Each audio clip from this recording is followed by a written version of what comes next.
You don't want to know what's going on in Aiken. You want to know what's shaking in Aiken. This is Brian Catonic, your host, coming at you with episode 2. And I want to first thank all the people who commented on our very first podcast we had last week. Thanks again to Sam Irv who came on and made it a fantastic podcast. I had a great time doing it. And I want to first thank all the people who commented on our very first podcast we had last week. Thanks again to Sam Irv who came on and made it a fantastic podcast.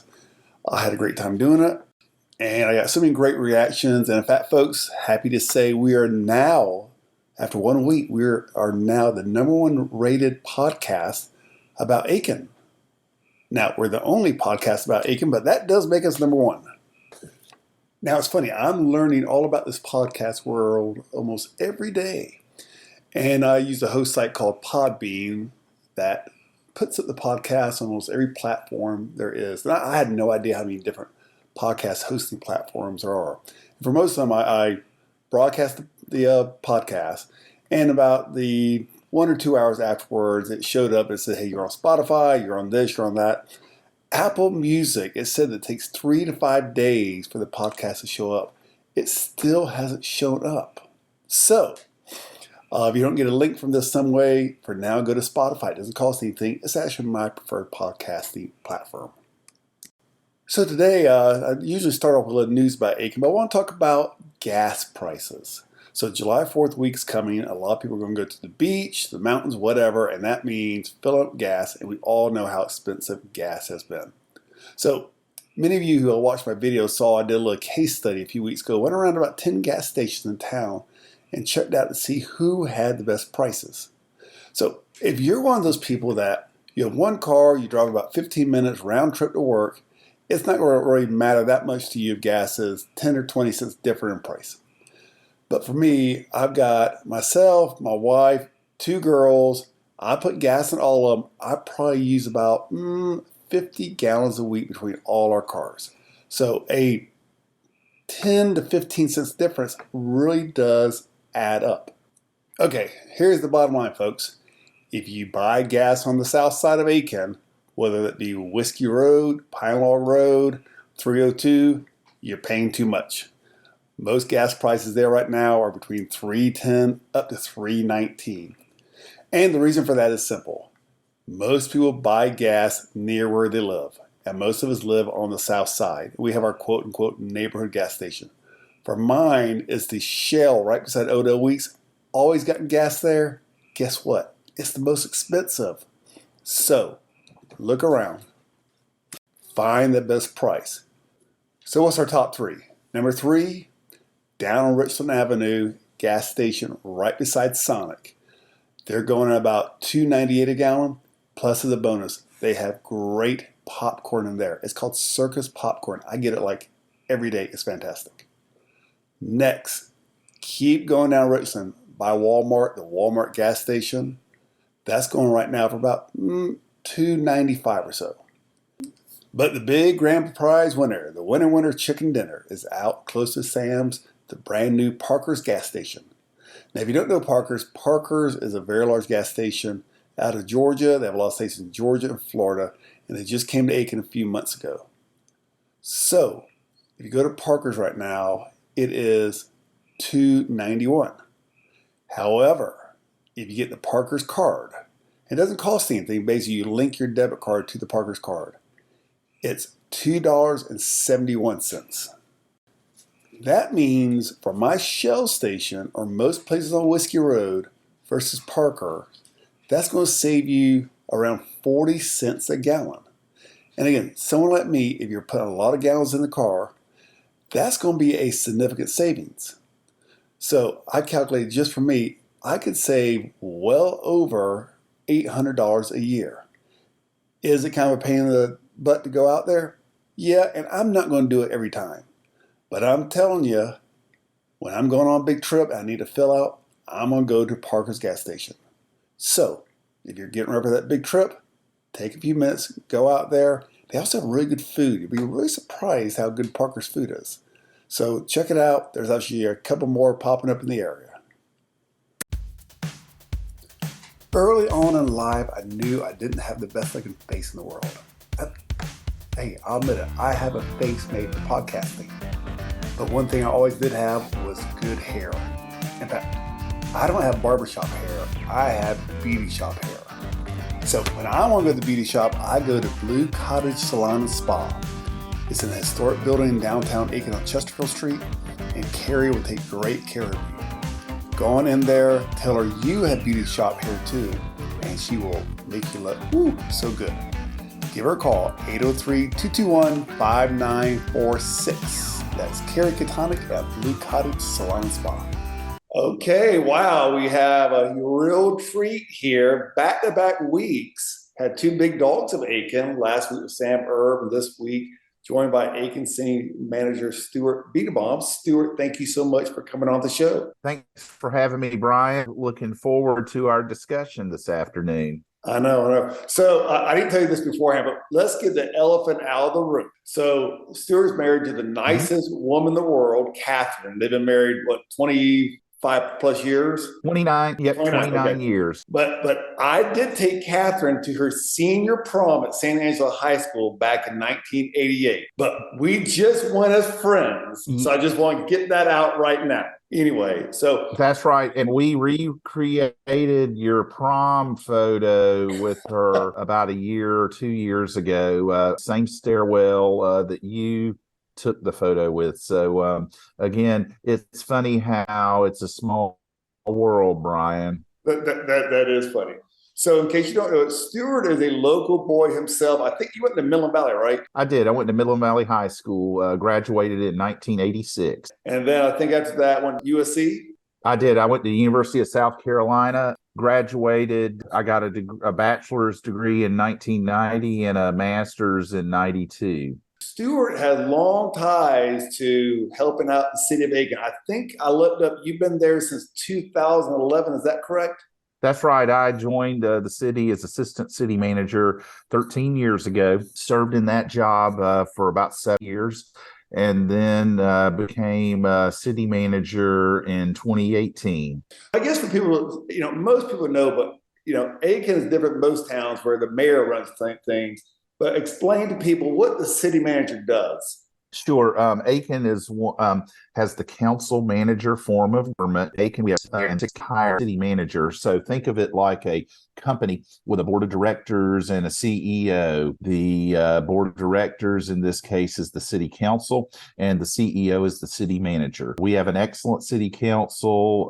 We work staff and the council very much on the same page, working together, rowing in the same direction. Staff certainly carries out the policy wishes of the council. So these things are typically, there's this thought process that the city manager or staff has outsized influence or authority, and they don't. Direction comes from the council, and we implement the policy. So Aiken's had this form of government since 1955. I believe it served us well. I'm the 8th city manager in the 70 years or so that we've had this form of government. So Stuart and I were talking beforehand. We both like looking forward to the future and not to the past. So what I want to talk about now is right now, what are things that Aiken is looking at doing in the future that people might be interested in hearing about?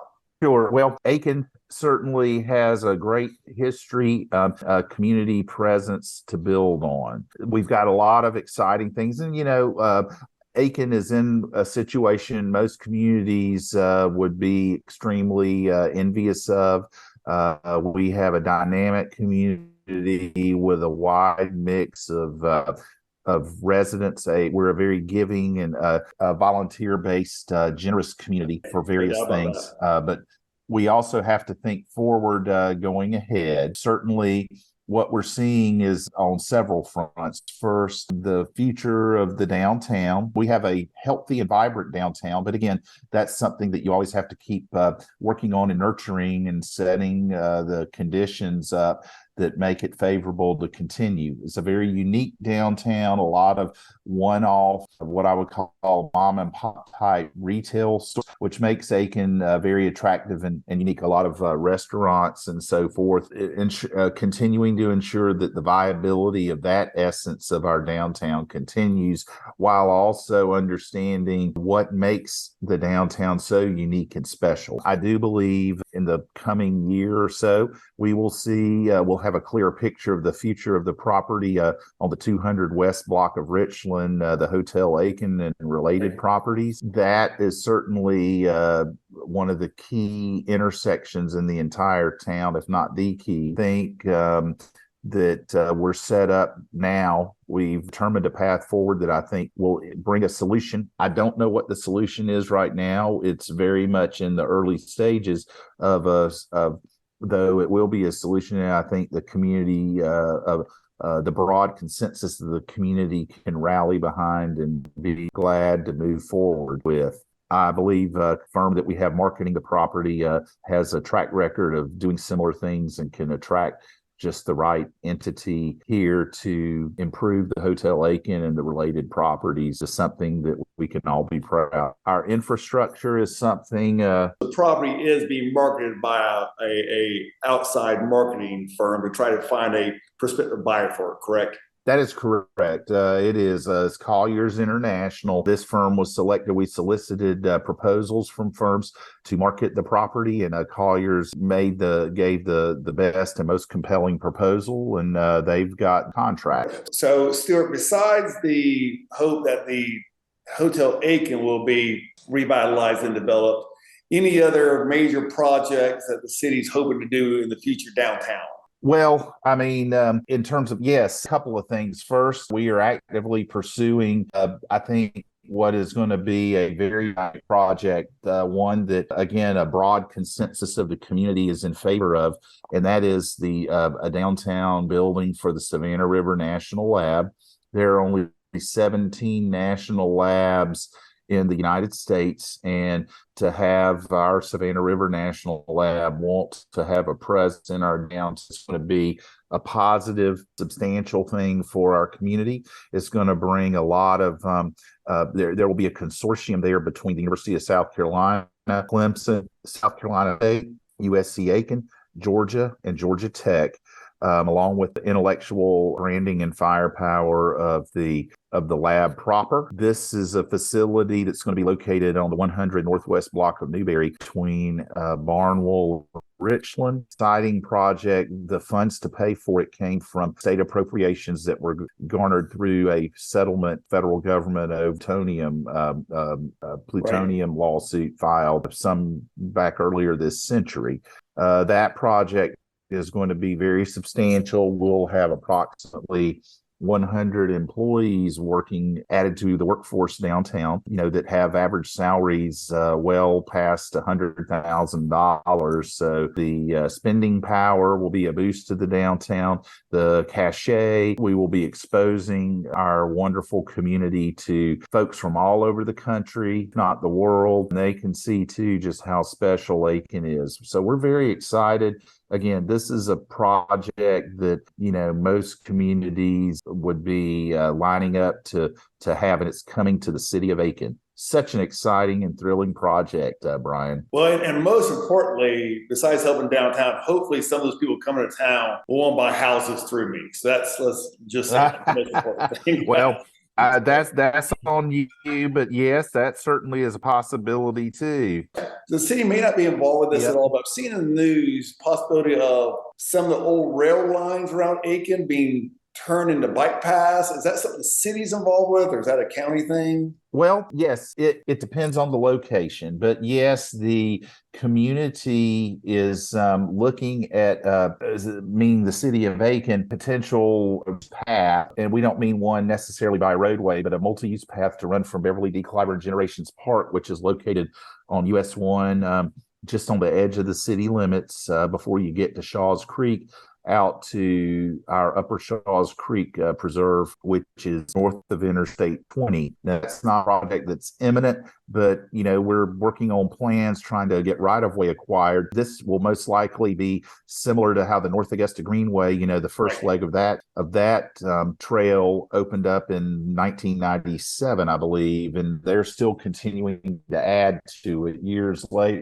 a generation later. This will be a similar type project, I believe, where it's going to take quite a while to both due to funds and right of way acquisition to develop. I cannot put a timetable on it, but that is something that's being looked at, and I think something that the community would be very excited to see. Heard, frankly, out once you get past the old Aiken Mall property, the Hotel Aiken and the old hospital, that's probably the next thing, is we need something akin to the Greenway in North Augusta. So I do think long term, and by that I mean this is a generational project. That's something that we are looking at trying to begin. Again, we've been slowly acquiring some right of way, and that's going to only continue as we move forward, Brian. Good. I mean, the Greenway is so popular, so nice. So hopefully in time we can have something like that put in here. Yes. I want to thank Stuart for coming on, taking time out today. So in case for you guys that don't know, Stuart's a huge San Francisco Giants fan, and I'm a big Braves fan. So last year, we had, 5 guys went to that game? It was, I think it was 5 of us went to that Sunday afternoon game. It was very memorable, wasn't it? It was. We were riding in a good buddy of ours car, Danny Mays. About halfway there, Danny got a flat tire on the interstate. So we all piled out of the car, and it was about, I think, 116 degrees that day. And Danny had a spare tire, but did not have a jack. At least. So amazingly, we did make the game. Eventually got help there. But, I have to admit, Stuart, I'm not exactly a manly man when it comes to changing tires. Even if he had a jack, I hope one of us could have been able to fix the tire. Maybe you could have. I don't know if I could. Hopefully next time we do. Well, it's hard to without a jack. Yeah, we tried to have 4 of us hold the car up and someone else change it, but that didn't work anyway.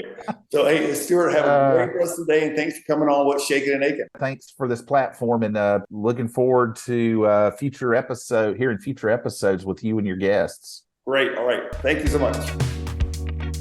Hey, you want great auto parts? Look no further than Callahan Auto Parts. They're out of Sandusky, Ohio, and they make great auto parts and been around for years. You know why? Well, first they had the founder Big Tom in charge. Now they have his son Tommy. So whatever you need in the auto parts game, first go to Callahan Autos. Your car costs too much money to try anything else.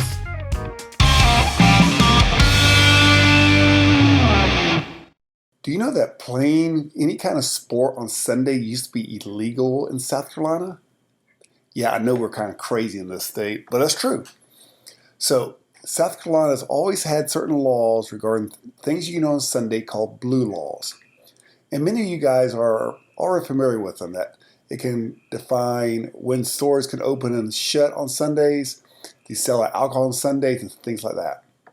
Well, back until 1927, the state law stated that one could not participate on sports on Sunday. Kind of crazy, huh? So the problem with that is the owners of Palmetto Golf Course and the old Highland Park Golf Course had so many visitors in town, and they were losing business on that. So 4 members of Palmetto Golf Club decided they were going to go down in March 1927. They notified the local sheriff's office, went down there, hit their first shots, and then were promptly arrested. So the case went forward.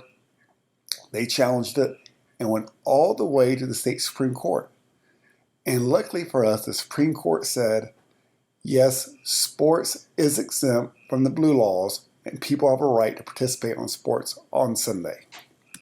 So hey, Scotty Scheffler, you were just arrested at PGA a few months ago. If you would have been playing in the Heritage on Sunday, you would have gotten arrested then if it wasn't for the actions of people at Palmetto Golf Course. That, folks, is your Aiken history lesson. Okay, guys, time for my plug for my real estate business. I've got for the first time 2 girls that are going to be in college. So we got to sell some property. Luckily, it's been a great year so far. And today I'm going to talk about not houses in particular, but some land I have that I've listed. So I've got 102 acres near Williston. I have 20 acres about 10 miles from Wagner and 6 acres in Edgefield County. These properties are great, wonderful places, whether you want to hunt, whether you want to build a dream house, have a cabin, whatever it is. Good land goes quick, and these are good land. And most importantly, I could pay the tuition this fall. So, buy some land, help me out, give me a call. Brian Catonic, Remat Statersall. Hey everyone, thanks for listening again. I had a lot of fun. Thanks again for Stuart Bedenbaugh to come on. If any of you know anyone that wants to be on the show to talk about anything, I would love to have them. So the more personalities, the less you have to listen to me. So remember, you don't want to know what's going on in Aiken. You want to know what's shaking Aiken. Thanks, guys.